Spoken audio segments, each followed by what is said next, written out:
19 শতকের ফরাসি সম্রাট ও সেনানায়ক নেপোলিয়ন বোনাপার্টের একটি টুপি নিলামে বিক্রি হয়েছে। 21 লাখ মার্কিন ডলারে টুপিটি বিক্রি হয়, বাংলাদেশি মুদ্রায় যার পরিমাণ 23,16,00,000 টাকা।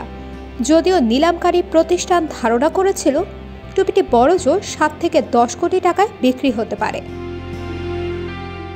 রবিবার ফ্রান্সের রাজধানী প্যারিসে এই নিলাম আয়োজন করে ফরাসি নিলামকারীর প্রতিষ্ঠান ওসেনাত।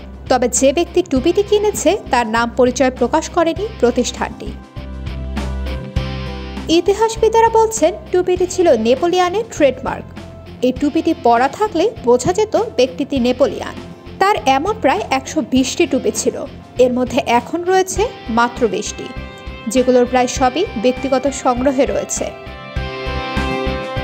টুপিটি ছাড়াও নেপোলিয়নের ব্যবহৃত ও 19 শতকে তার শাসনামলের আরও কিছু জিনিসপত্র নিলামে তোলা হয়।